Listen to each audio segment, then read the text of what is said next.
Welcome to Movie and a Beer, everybody. This is Dan bringing us in, and we have a really cool, funny, and sort of old schoolish movie to talk about during this. Old school vibes. Old school vibes. Sure. Is a Homage. And we got a couple of awesome friends hanging out and co-hosts to help us out with this. Blake's here. I'm your Coen Brothers expert. They also directed Raising Arizona, Fargo, and The Big Lebowski. And this is Brian. I'm your Red Scare expert. Ooh, Red Scare. Because you worked in Hollywood, so you know what that Red Scare is all about. I do. I knew someone who was blacklisted. Wow. That's crazy. Dan, you gathered us all here. It feels very communist forward. We're going to have to turn you in for being a commie. Sorry. Sorry, buddy. So we went back to 2016 to 15. 15. I have 2016. Sorry, I wrote down the wrong number. But okay, so we're talking about this cool movie called Hail Caesar. This is full of movie stars. This is like a who's who at the time of a few B-listers, but mainly a lot of A-listers. And it's an interesting story that takes place back in the early 50s, I believe, is when the Great time ensemble cast. Yeah. Representing a lot of golden age stars and starlets. Correct. For a quick rundown, Josh Brolin, George Clooney, Alden Ehrenreich. He played Solo in the new Solo. Ralph Fiennes? Ralph? I think they Ralph call him Fiennes. Rafe. Yeah, maybe. It says Ralph, but I feel like they say Rafe. Scarlett Johansson, Tilda Swinton, Channing Tatum, Frances McDormand, Jonah Hill, and then the rest. Oh, Alison Pill, I know. Yeah, there's a Scott whole. Pilgrim. They talk about extras, and there's a whole lot of memorable character actors. lot of- You'll David recognize everybody in the background. David Krumholtz and Fred Milmund, which once you see them, you go, "Oh, those guys, they're great." Yeah, and it's narrated because you can't have a story that's not narrated. I mean, you can, but you just love hyperbole, Daniel. Yeah. I do. Well, I mean, if you're trying to emulate and pay homage to the great epic sword and sandal movies of the past, you've got to have an omniscient narrator. Which in this film, I caught watching with the boys tonight. Oh, they're doing like a big sword and sandals thing. Yeah. With the cinematography, with the voiceover, with just the music was phenomenal. So they did a sort of Jesus Christ coming to discovery. Yeah, kind of like a Roman era. a Ben-Hur or a Spartacus or a Cleopatra. A little Lawrence of Cleopatra. Little Lawrence of Arabia. Yeah, a little bit all of that. Splash of that. So we also, prior to watching the film, we stopped Ate some by. noodles. Well, Blake ate some We ate noodles. some food, and we're down at John's Marketplace in Southeast, and picked out a couple of beers to go with this film because we knew what we were watching ahead of time, and we were like, well, let's find something that either named or looks appropriate, and I think we found a couple. Well, you guys found a couple of interesting beers. You're like, that one and that one. I didn't help. Yeah, you did. You picked out the first one.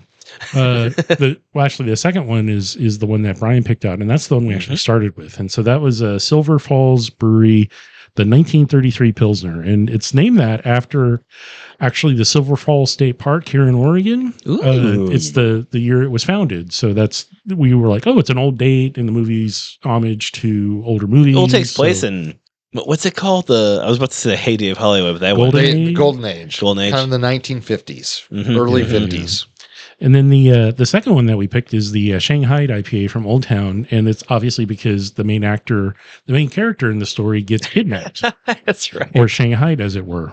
So it's kind of funny that we found these beers that old timey and then actually matches sort of. I'll admit, I mostly picked it because I love Old Town beer. Well, there is that too. They do good stuff. We'll talk about them a little bit later, but yeah, so early 1950s, Eddie Mannix is busy at work trying to solve all the problems of the actors and filmmakers at Capitol Pictures. His latest assignments involved a disgruntled director, which we find out later is doing things that he shouldn't be doing. Do we want to go ahead and spoil some of this movie? It's been 10 years. 10 years? Yeah, we can spoil some. Yeah, I think it's okay. I don't think it takes anything away from spoiling what happens. You still enjoy the performances of the characters, but yeah. Yeah, so if you can imagine they're little vignettes of walking onto a movie set, and you actually see them filming, and it's done in the style of either, they've got the swimming pools, well, the big swimming like the big scene musical with an ensemble or an orchestra playing, but we noticed something really interesting. There was extras were getting wet because they were actually swimming in their choreographed designs like you would see in the movies like that era. But then you had the main actor or actress, Scarlett Johansson, ScarJo, playing Esther Williams. If you remember, the 1950s Swimming Follies films were very popular, and they do a kind of send up of that style of film. One of many. I think there are probably 4 or 5 different films film styles they play homage to. Oh yeah, they do the biblical epic, the rootin' tootin' western Cowboy, like the stunt western, the singing cowboy, the B-western, singing cowboy, kind of an offshoot of that. Oh, that's right, I forgot about that. The Gene Autry singing and dancing sailor boy film, extended tap dance routine. Yeah. And starring Channing Tatum as Gene Autry. The man's he's a song and dance man. I appreciate that about him. And he's also Gambit. They call him that. They call him a singer and dancer because the Communist Party hangs out at his house. Hold on, the Communist Party? Yes. They're out there. Do the kind of costumed historical highbrow drama. Yeah, like I didn't watch those. I'm sure mom and dad watched those. They could tell me about them. But yeah, like those quiet oh God! What was the phrase? Kind of Emily Bronte type, kind of Victorian era drama. When you walk in, there has to be a drama, a quietness to you. Correct. But I don't like people looking. Yeah, it's funny because you have this character, and Brian had described it while we were watching it and laughing. We're like, how did he just changed costumes and went from one set to another set? So the singing cowboy who was under contract to the studio. Had to fill a role on this very kind of lowbrow Victorian drama. Yeah. And he had his Western drawl. Well, I mean, his whole couldn't really act because he act big. Well, and that film is small. We get a little peek at that when he does. The previous scene we see him in is hopping on his horse, Whitey, a white horse, after having a brief shootout.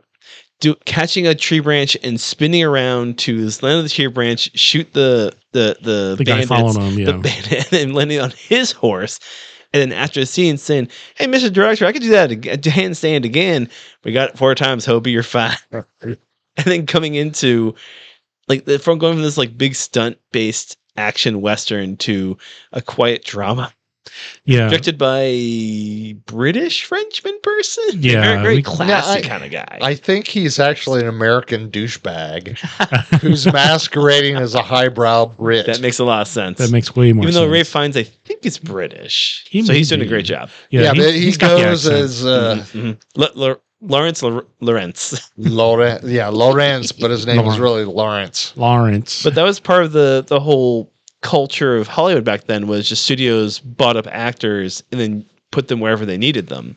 Right. Yeah. You were under contract. You made $35 a week, whether you were or whatever. Yeah. Right. Whether that was your salary, and you did whatever you had to do that week for that salary. That's so wild. I mean, the stars like Clark Gable and Spencer Tracy, they got more. Right. But everybody else, except for the A-list actors, were contract, and they got just slotted in wherever. That's so wild, especially now with in Hollywood, where actors kind of like somewhat pick and choose roles. If they have a relationship with a director, they'll usually be able to get in. Adam Sandler just casts his friends.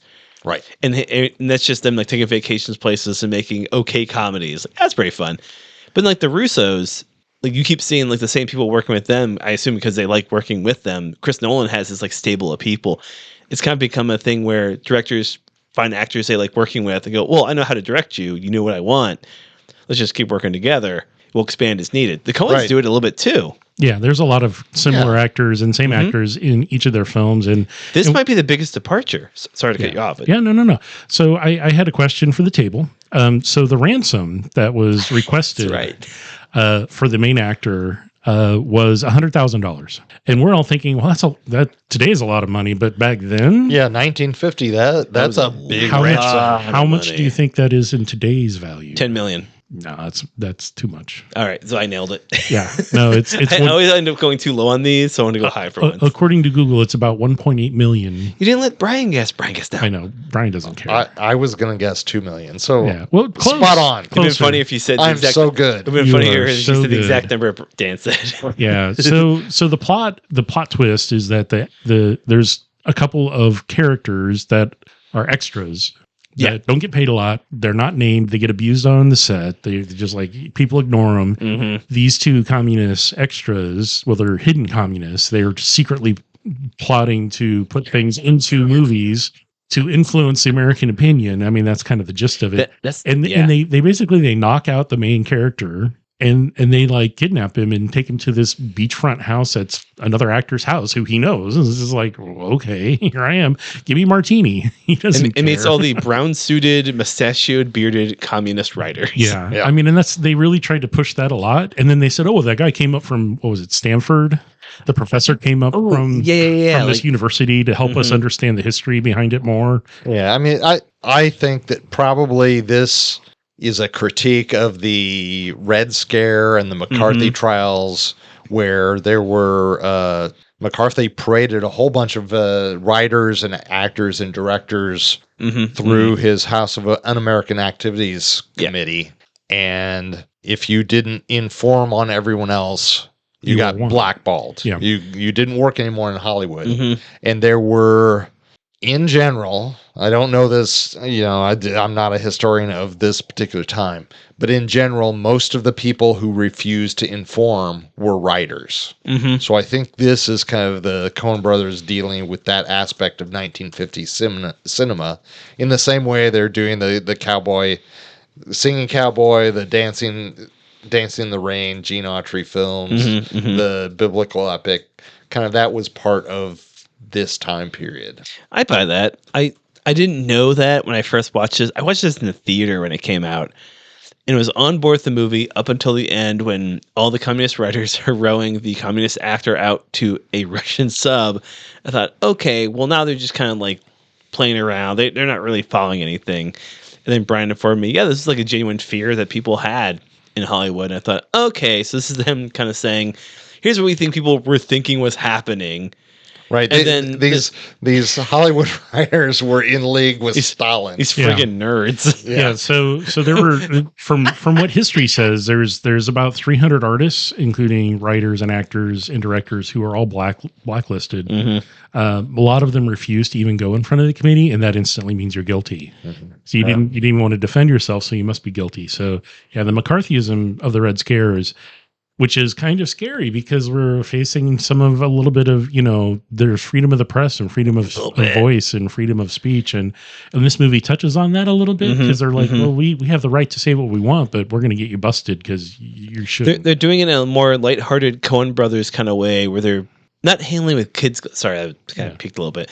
Not handling with kids' gloves, but like putting a lot of like satire and humor on it, a big veneer to say like, here's what's happening, but we're going to throw a lot of like fun schmaltz on it. I still really genuinely love this movie. I like it more now that I understand the whole reference to the sub showing up. And I love that George Clooney's character is sold after maybe 4 or 5 hours of talking to communists, but like, here's why you should seize the means of production. Why the studio is just taking your product and like selling it, not giving you what you're due. He's like, yeah, you're right. He's like, they take care of me, and they're like, no, they don't. It's amazing. They say when he says they take care of me, and they all kind of one of the writers is like, what are you, their pet or something? Like they take care of you like a pet, and that's really, if you sit back and look at it from that perspective, that's exactly what it is. You are their thing that they manage. They feed you, they house you, they tell you what to do.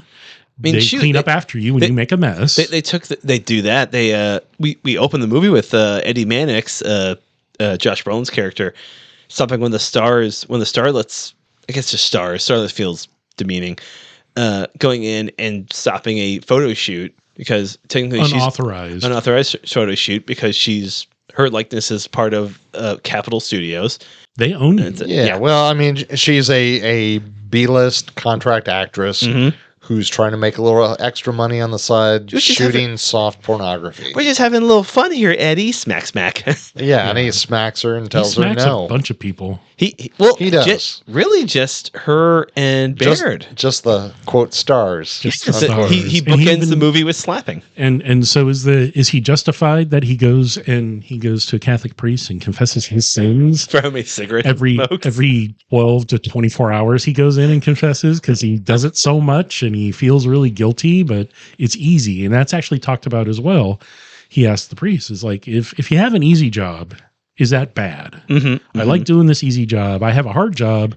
I don't know if I want to do that. He feels like he's being tempted by there's a lot of religious overtones in this film. Like he feels like he's being tempted by the apple of just, an easy thing with Lockheed. This guy's saying, hey, you don't have to have these crazy hours. You have to run this, sorry to say it, circus. You have this easy job. After what does he say? After 10 years, you can basically retire and be set for life. Yeah. And Eddie still just, it's like, I just can't do it. I mean, something that I noticed watching this, and I'm not quite sure where I'm going with this, but hell yeah. Mannix's house is not a mansion like we would see a Hollywood mogul's house now. I mean, we see a Hollywood actor's house, and it's pretty luxurious. Yeah, the actor's house is pretty luxurious, but the studio heads, this is no Eisner's house. No. And that's kind of I mean, his house looks like my grandparents' house. My grandfather was a machinist at Alcoa Aluminum Processing.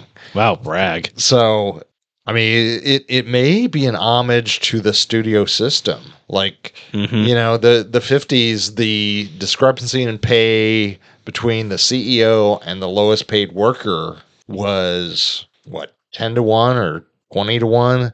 Something like that, and now it's like 1,000 to 1. Yeah. And, maybe this is a really, really subtextual critique of maybe the communists were onto something. Mm-hmm.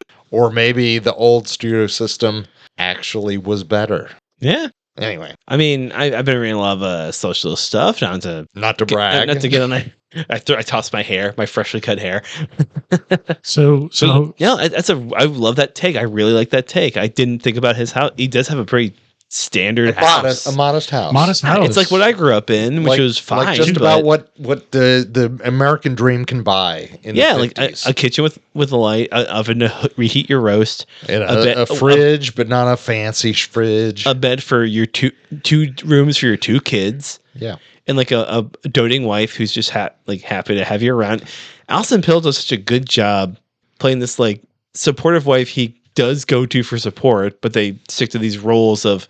She tells him, "Well, like what'd she say? It's like now that you know it's your better, decision. Like he asked her first. Yeah, and she what do you tells want to it, do? And that's basically her saying, "I trust you."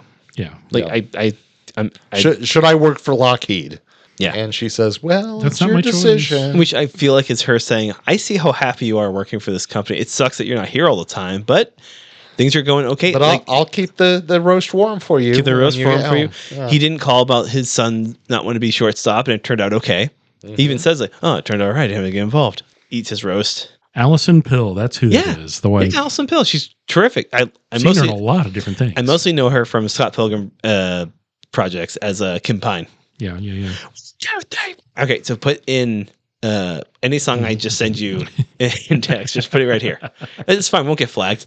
Yeah. So another question. Mm-hmm. So the film itself, the approach they took, the cinematography, the approach to the editing, they show editing. They show scenes where we did a rewind Yeah. to verify something, which I thought was really, really cool.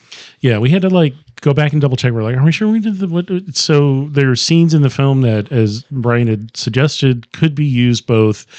You could do it digitally, post-production, using any of the software that's out there that's pretty common, or you can composite some of the shots using the old editing and film creation techniques. Where you overlay two pieces of negative and transpose them on each other. That would have been called an optical. Where you run film through and then your scarf gets caught and you get choked, and Eddie Mannix has to reverse it on you. That also happens, yeah. While you're just steady smoking a cigarette. Yeah. But yeah, they used a lot of long dissolves and corner wipes, which kind of was used more in the 50s than current day. It felt so retro. For people who listen who don't watch a lot of film, like Star Wars is the biggest like big pop culture thing that does wipes. Like there's a lot of a lot of wipes in that. Like the small circle getting big wipe and like side swipe. Yeah. Yeah, but if you're not sure what we're talking about. The reason they did that was because it was kind of fallen out of favor, so they were doing it as something new, as a sci-fi thing. That's so cool. Yeah, that is kind of really cool. This movie does that a lot. Like they shoot it in a way that feels like the era the films when the studio existed. Yeah. The way Eddie Mannix talks, which I'm sure there's like a phenomenon of like a mid-Atlantic accent that existed only in this time frame that no one does anymore. Where everyone talks like this. We're all talking like this, sweetheart. How you doing? Oh, how we going over here? Like the Tilda Swinton's fraternal twin report. God, I always forget those characters are in this, and every time I see them, I'm so happy. Yeah. It's kind of crazy. They just assault everyone they talk to just out of nowhere.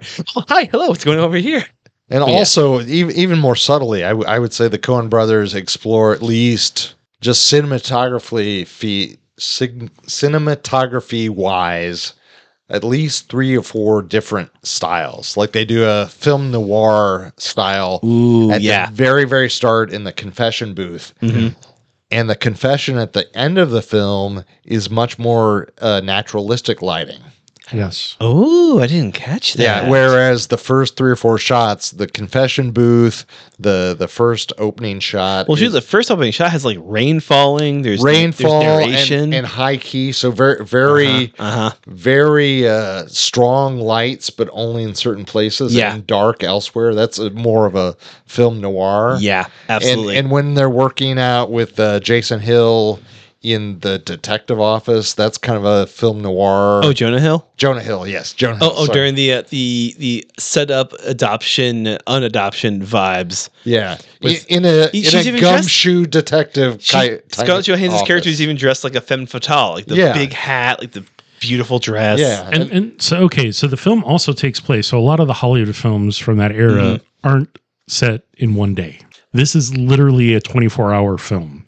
Yeah. It starts. Which they see what happens. 27 hours. 27 hours. Which they push because you keep seeing Eddie Mannix do the arm kick, move in to look at the watch, and we get a hard look at the watch, easy to read, clearly on purpose.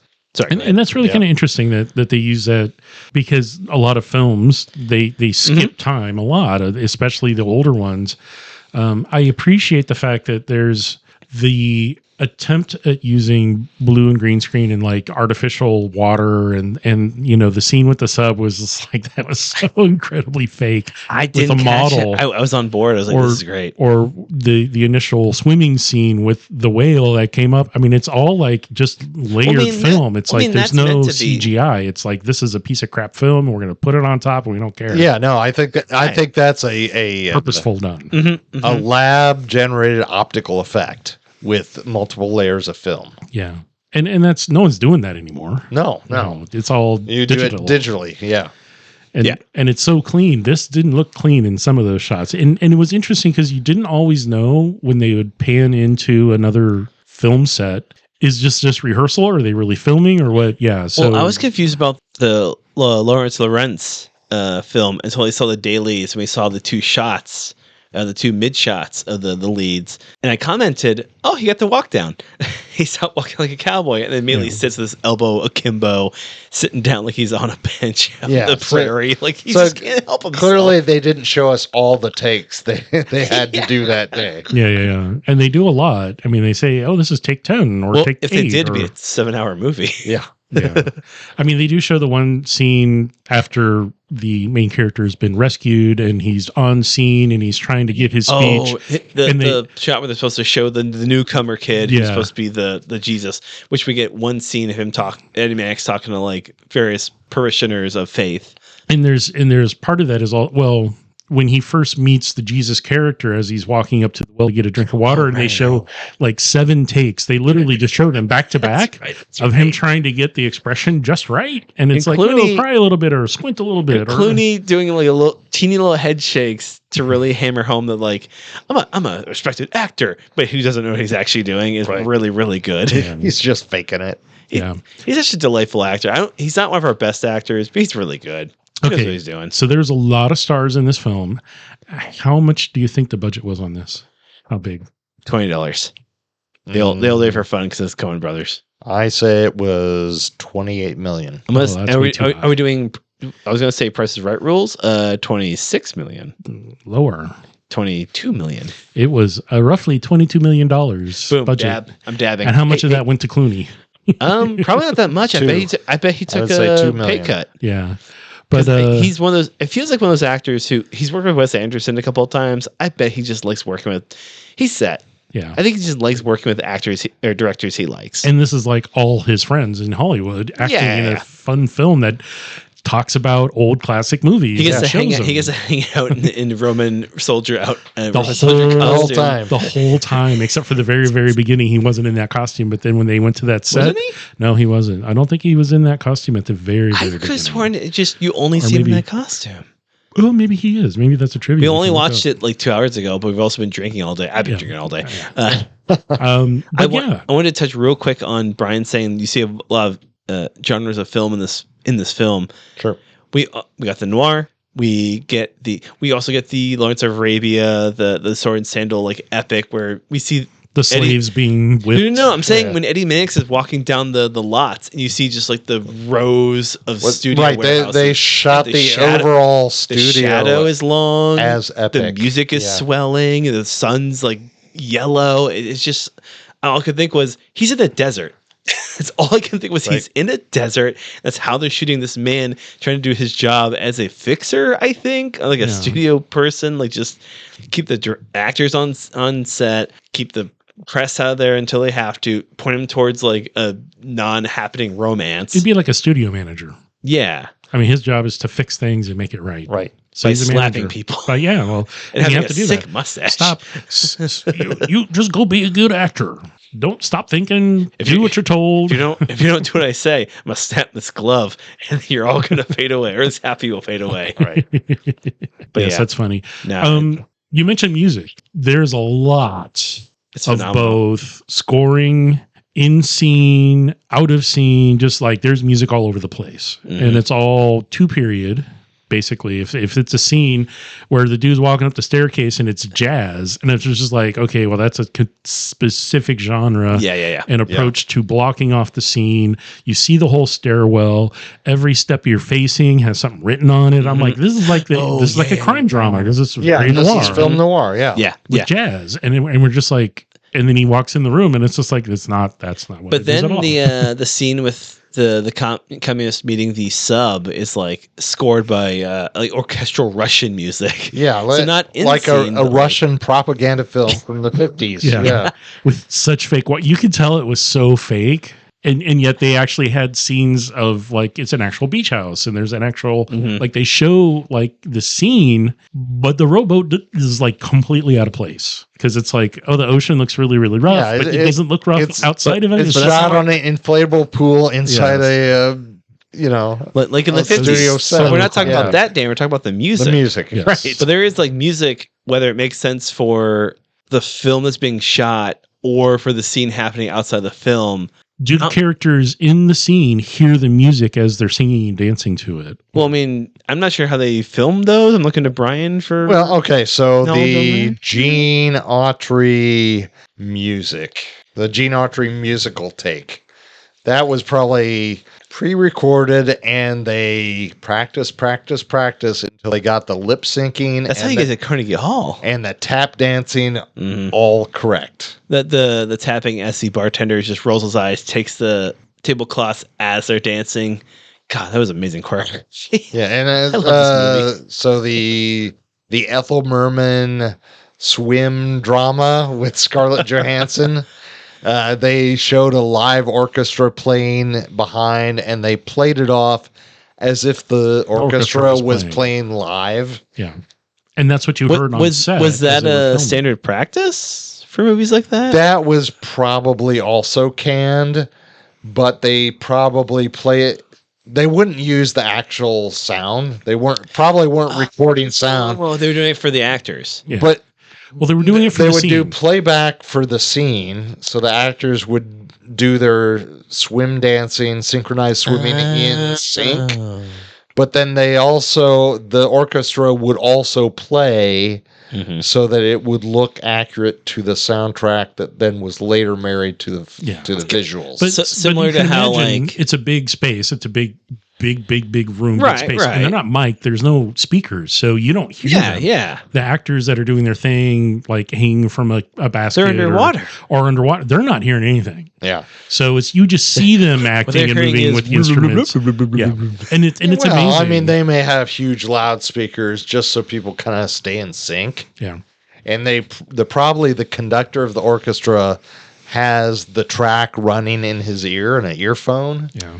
But the orchestra would be playing live just so they kind of match what's going on in the canned track. That's cool. It's like lip syncing, but with instruments. And then Scarlett Johansson gets mad and throws her crown at the guy.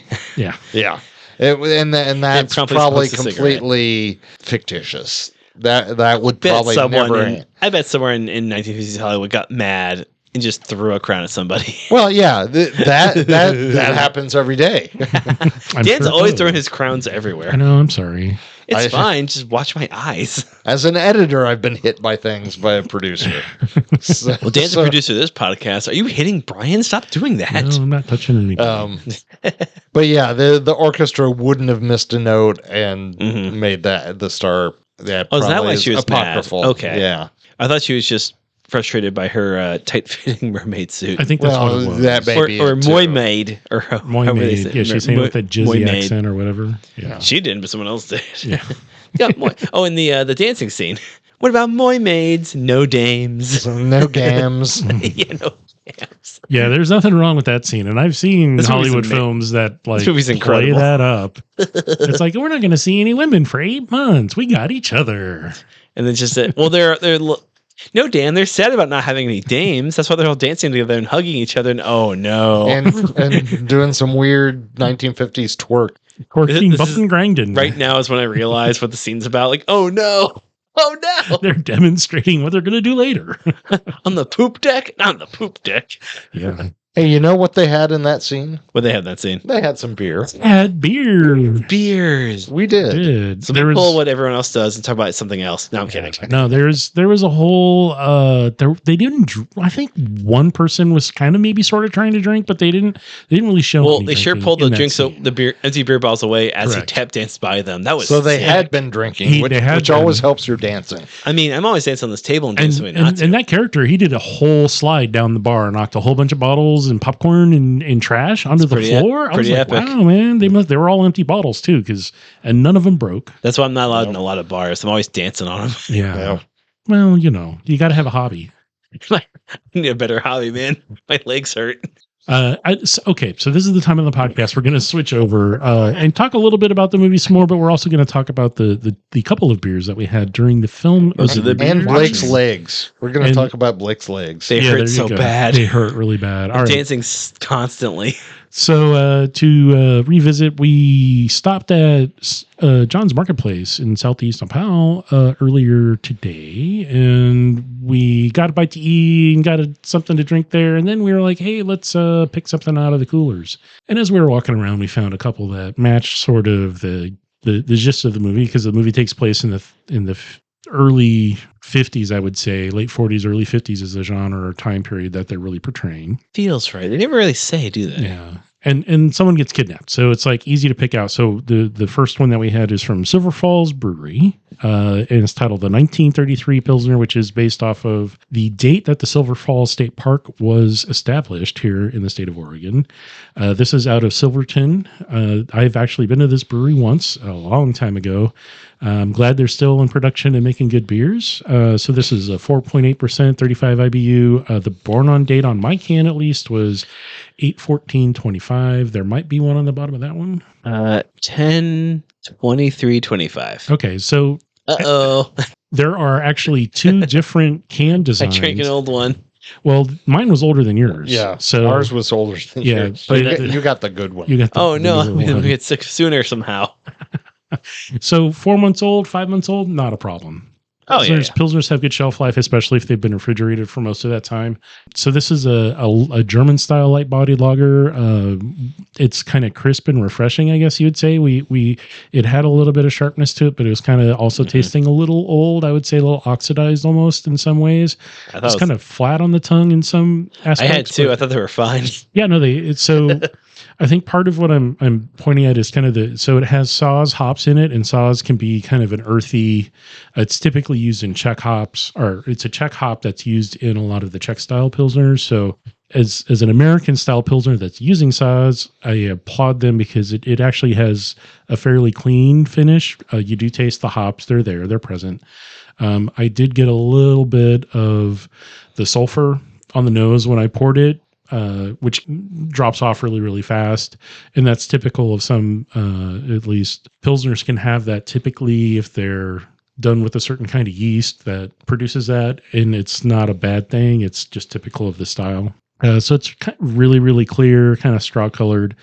What did you guys think of it? It was okay. I thought it was crisp, but there was something about it that I thought was a little bit off, and I thought that might be the age on it. I suspected that at least one of the toucan arts we found was much older. In which a couple of months. Couple months, not much older, but so my thought that it may be a little old and little heat struck or something my mind might have psyched me out. It was fine. It was okay. It's a drinkable beer. It wasn't the best I've had in this style for sure. Yeah. That's my take. And it's old. So I mean you gotta take that to granted. Yeah. I liked it. I thought it was great. I drank too. Had no problems. I feel like it matched the beginning of the movie pretty well, where we just are introduced to this weird wild world of Eddie Mannix. I thought it was pretty crushable. Even if it's like not an old beer, I feel like you could have this with most any kind of movie. Just easy to drink, not distractible. If you want, I can read the copy. Oh yeah, go for it. If there is any on you there. Usually look at Aaron for it, and he's not here. I'm like, poor man's ill, and so I'm like sitting here trying to hold my hand out, like, hi, I can read it. Okay, yeah, go for it. Our German style Pilsner is bright and refreshing with a touch of sweetness. It is named after the year Oregon purchased the first 100 acres around Silver Falls, known as Silver Creek Recreational Area. Cheers to 1933. How's my Aaron impression? That's pretty good. It's fantastic. I'm Aaron. On this can, from Minnesota. It actually has OG and then the IBUs, Og. which is different than the other can. So the OG is the original gravity, or no, final gravity. That's a final gravity reading. 1045. So 1.045. So it's going to be a little sweet.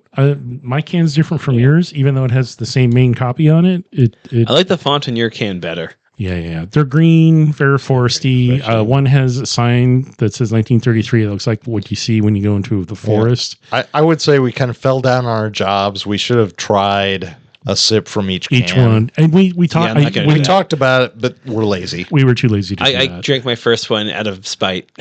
It's all good. I chugged it. I'm assuming that yours, because you had the newer one, probably didn't have as much of what we kind of caught. It was like it tasted a little flat and rounded, and not as sharp and crisp as some Pilsners are. But that's okay. Where's my other one? It's the other can. Does it look like this? Yeah. So I had two new ones. Yeah, you had two new ones. I'm the baby of the group, so I got the new ones. It's all good. So if you're going to watch this movie, I think finding a Pilsner or something light to start with, a classic. I mean, we talked about just really, really getting really bad beer like PBR or Stroh's or whatever the hell. We do this. When we talked on our way there, period specific beers, and I'm glad we didn't do that because this one was good drinking. Did not distract. Didn't distract from the film at all. So. You heard it here first, listeners. Dan won't commit to the bit. No, I won't. So any other thoughts on this beer before we move on? To my thought is you should move to the next beer. All right. So the second one that we had is from Old Town Brewing, and it's called the Shanghaied IPA. This is their core beer. They've made this since they opened up the brewery. Old Town Pizza location down in Old Town in Portland is above the Shanghai tunnels. And so they called it Shanghaied IPA because of that. You can actually access the tunnels, and they do tours of the underground tunnels where they used to Shanghai people. And the term Shanghai was you would go there in like the late 1800s. You would get drunk at the bar. You'd be so drunk you didn't know what happened, or they'd drug you, and you would then go through a trap door to under the building into the Shanghai tunnels, and then you would wake up on a boat on your way to China. So it wasn't that they couldn't get people to go to China because it's a long trip, and who wants to do that? And so in order to get people to work on the boats, to be the sailors, they Shanghaied them. and you had no choice. And so that's what the beer is named after, not to be confused with the Shanghaiing of the character in the film, which is, they even discussed that. Well, it's kind of like kidnapping, but not really. Yeah, they only drug him and then take him to a location he's not familiar with. But he was kind of into it. He was cool. Well, once he got off that terrible porch, what do you call those nasty chairs that you put on porches or beaches? He was on a lawn chair. He was on a lawn chair. Old school lawn chair. And then he got sassed by a worker. Yeah.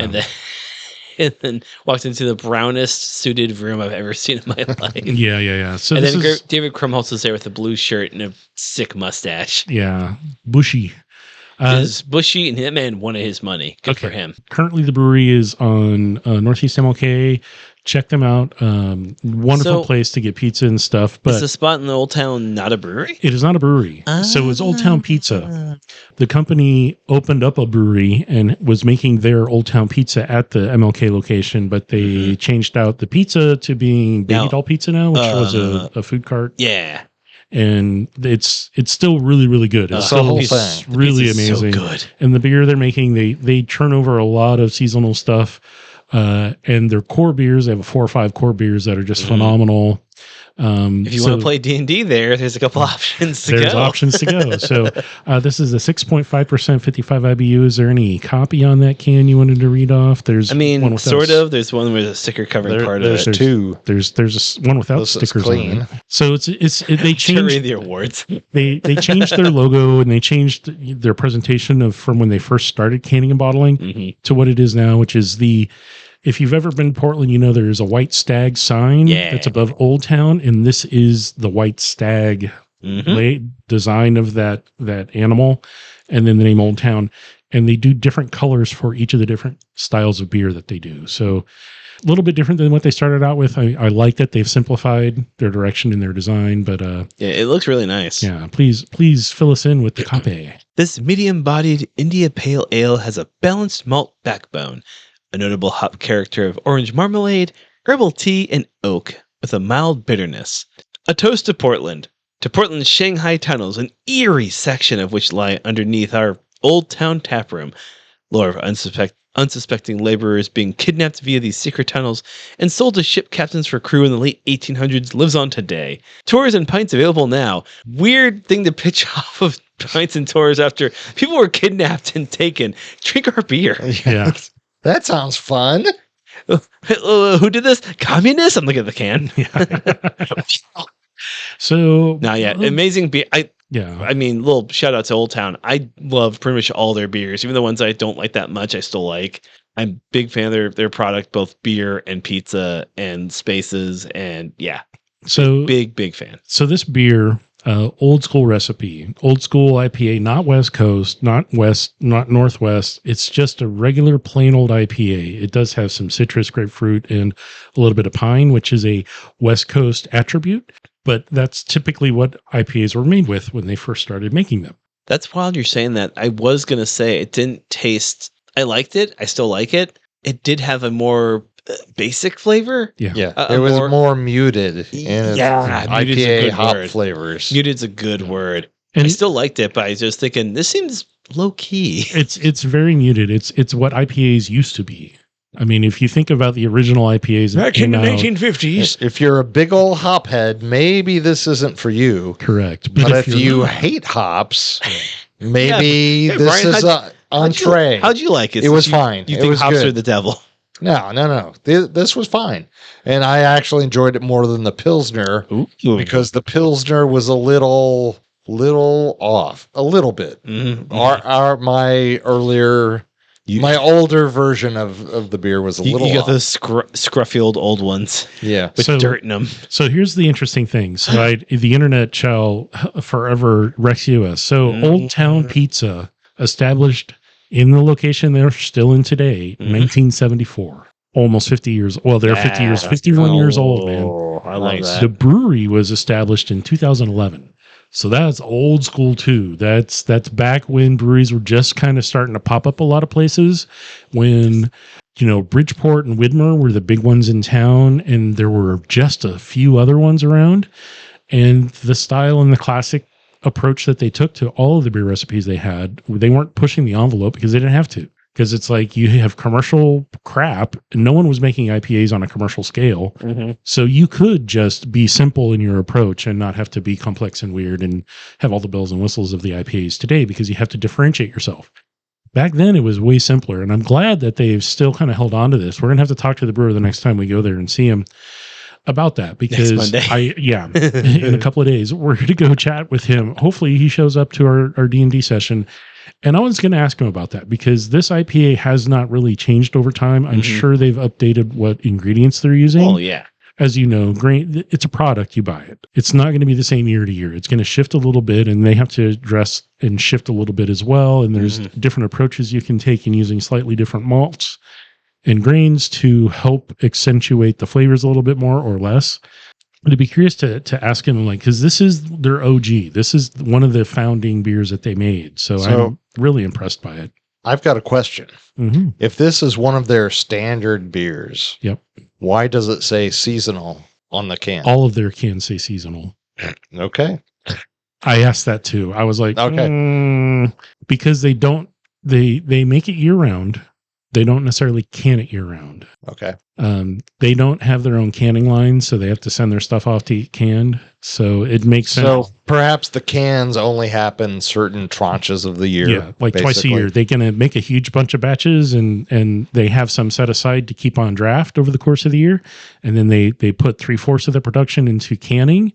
And when that's out, the production schedule isn't going to shift because they ran out. That's done till they make more. It's on the schedule. They're going to make it more. The next time they make it, they'll be able to can more. So it makes sense for them to call it seasonal. All of them are seasonal. Okay.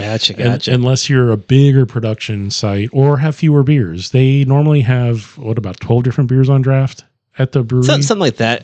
Dan, if you can, excuse me for a moment. Brian. Yes. I think Dan's a communist. He's talking about seasons and how they have 12 beers. I think he wants to season means of production. They are talking about the... Whisper. They'll hear us. The capitalists owning the means of production. Owning all the production. We should turn him in. Indeed. But is it not the 1950s? Damn it. Yeah. This keeps happening. So they've had a Pilsner, and a not Irish Red, their IPA, their standard IPA. Brother, their Old Baby Lager is my go-to. It is the exact right thing you want from a lager. It's light. It's got a little bit of flavor. You can have like 4 or 5, and that's like not going to mess you up. Yeah. But it might add a couple of carbs to the old body, but it ain't going to mess you up. Yeah. And it's also got a picture of a baby. It looks like Kyle Kinane, the comedian, on there. Just bearded baby. Who wouldn't love that? Yeah. Who wouldn't love that? I'm Kyle Kinane. I'm doing all right. So Brian is not the hophead at the table. Approachable way more than some of the bigger hop forward West Coast, Northwest style. Absolutely. Yes. New England style, juicy in your face, really what you would call not super piney or resinous. The one time Dan made real bitter. The one time Dan made you chew on a hop. Yeah, that was a bad night. Yeah, we had to haze you, but I mean, you're part of the podcast now. And then I was a hazy IPA. There you go. Thoughts on the film and how it ended? He was guilty in abiding and participating in his own abduction, which he wasn't, but it came across that way because he then is that a Stockholm syndrome situation where I can't leave, so I'm just an actor. I'm just doing what I'm told. Except I think they just sold him so hard on communism. He was like, no, yeah, it makes sense. That's cool. I don't mind.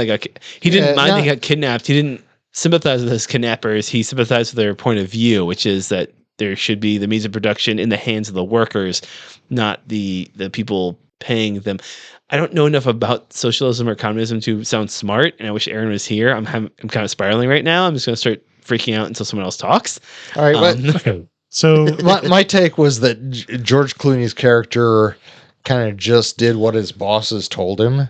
Yeah. And for a while, the communists were his bosses. Honestly, he's a pretty face who frankly, he can't act. We saw clips of him not acting. He just does what he's told. Does what he's told. Is it a director? Man. Yes. Is it a producer? Yes. Is it a communist? Yes. We watch his body language change after Mannix slaps him and say, the studio's on love good by you. You're going to do this thing. You're going to finish the scene. You're going to do this. Yes, sir. And his shoulders are down. He's kind of walking around like a slap, like a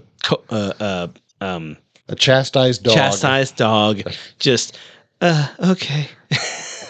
Well, like they said, they treat him well, like a pet. Yeah. And that's the whole thing. It's like, and I think that's just reemphasizing, maybe that's really what it was like back then, where the actors were just people that they could just tell what to do. They did it. They didn't ask back. If you were big enough and had enough sway in how much you made, and you could have your showrunner and say, I demand this and this and this in my dressing room. They didn't have dressing rooms. I didn't see any dressing rooms. What was the cowboy's name? Howie? Hobie. Hobie walked into Mannix's office after saying a meeting, and then was just, sure thing. Whenever Mannix had to take 2 to 3 phone calls while he's there, he's like, yep, that's your job. I'm just here. I'm just, tell me what to do. I'm here to listen and do what you tell me. I think he went by to tell him how he was doing on the Lawrence set, and he's like, oh, everything's fine. He was real complimentary, just real sweet, like, yeah, everything's going well, and just, oh, you're on the phone, all right, just sits there. Oh, okay, you're done, all right, I'll just start talking now.